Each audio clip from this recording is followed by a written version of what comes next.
Well, Victor, I'm up here today to see this big boy.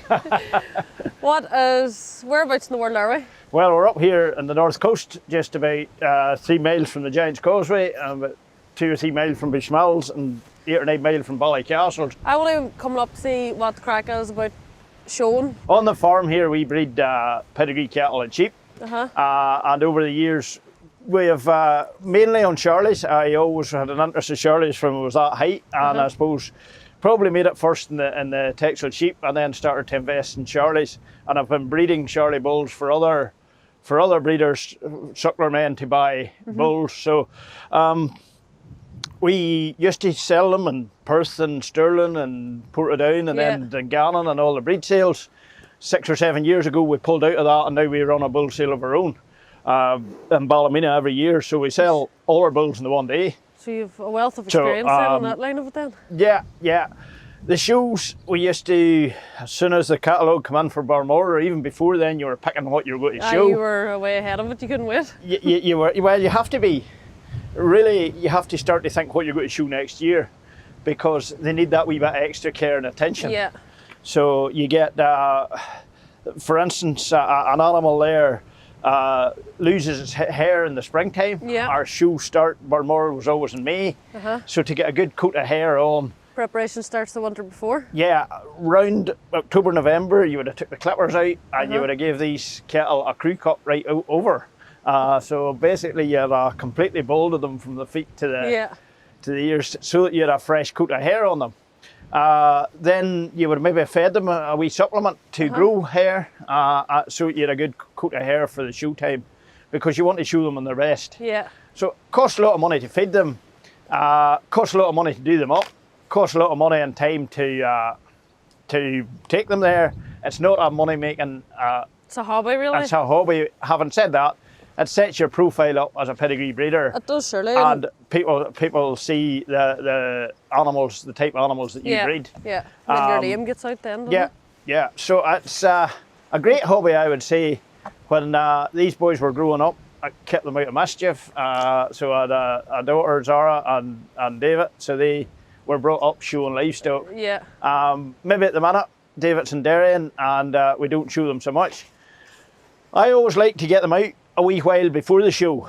Yeah. Because if you got them out and you got them suckled up, because what you want is when that animal comes into the ring to be striding out have a proper prance. saying, look at me. Yeah. So the animal has a lot to do for itself. So this fella here today, he is fair age now, he's 8-year-old. He's been very successful as a breeding bull. The year we bought him in Stirling in October, and we did toy about with the idea of showing him in Balmoral, but we needed him out with the cows at the beginning of February, so we didn't do it. Didn't work out. Look at the cut of him today. He has been scraping the ground, bowing at the other one. That needs to be pristine white. It needs to be chalk white.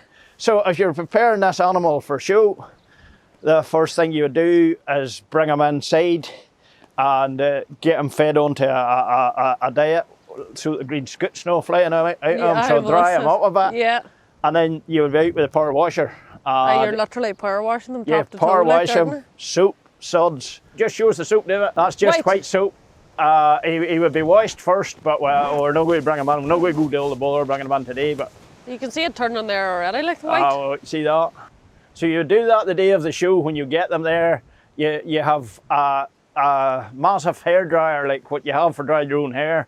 You have a bull dryer. We'll see it when we go home to the home yard. So it's a massive hair dryer. So you wash them and dry them the morning of the show, and then he doesn't mind it at all, doesn't he? Not. Did that help that side of him, or did it not? Oh, hey, he's doubled in size. He was big to start with. You know what I mean? He's all puffed out. All right. When you would be soaping an animal, when it would be clean, you go right down to the very points of the feet.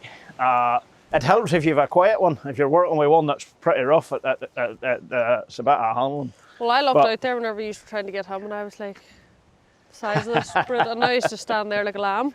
Yeah, once they're taught to lead, it's a bit like learning to. It sticks with them. It's a bit like learning to ride a bicycle. Stays with them. Stays with them. Once you have them broke, you have them all broke.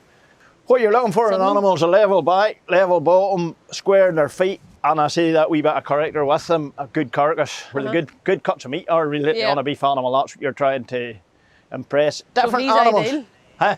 He's ideal. He's a good bull. Yeah, he's been done very well for me. Now, you would have more flesh on him if you go to show him, and you'd have more hair on him if you go to show him. But it's just he's out working now. But he's just out and he's working close. Yeah. Well, we were in a room there full of rosettes. Yeah. How many years are you at showing? Oh, too many. Not a bad. You wouldn't bet it if you didn't like it. Too many. I started breeding pedigree Texels in the early 80s. I suppose I was at them a few years before I really started to show, but I would have been showing since the 90s. So too many. Don't remind me of that. Too many birthdays. No, so look, it's a good sport. It's enjoyment, but you always go out with one aim, and that's to win. Well, that's it. I think you've won it right, but anyway, go with that. Rosettes now. Yeah, you're passionate about it, like, and you know what you're talking about at the same time. Well, there has to be a purpose. An animal's not just there for show. They're there for, this produces bulls for other men to produce good stored cattle, which go on to make good beef cattle. And if he's a bit better, he follows through to the next generation and the next generation. So everybody should be, the whole industry should be making more money out of it. So. Well, Victor, thank you and David and Lad here for showing me everything and taking the time out to bring me up to that field, that big brute. It was an experience, but I wish you all the best in the future where the shows, and no doubt you'll have more champions. Yeah, well, maybe when I get rid of this role as president of the UFU, I might have a bit more time to go back and show something. Never know, that could be your hobby. Yeah, I would quite like to go back. I do miss it, but at the end of the day, it's a bit of vanity, and it is good for young people going forward. And you would encourage young people to go? Anybody with any farming family with young people that have an interest in that, and pedigree animals, to get them something, whatever they're interested in. Let them go to the shows, because you meet other people. It's a great way to socialise, and indeed there's a lot more that goes with it, and it still learns you business, and it learns you winning, and it learns you to be a good loser. So. There'll be some round now whenever this goes live, all the mummies and daddies will be going, now we have to go and buy a cow. But no, well done, and thanks very much. I'm sure. Good luck, and we'll see you in the future. Any time. So, and as I say, it's good crack. Some people make money out of it, but it's about growing up, and it learns you a lot of lessons, and you don't win every day, and your animal is a bit to do yourself. Some people go out there and probably take it too seriously. I would be one that, look, I'm always looking for the red rosette for the champion. Well, that's but if you're beat by a better animal, no odds. And at the end of the day, I judge, and I've judged right around the world, you may say, because the furthest away I judged was Rio and South Brazil. As they say, beauty's in the eye of the beholder. So,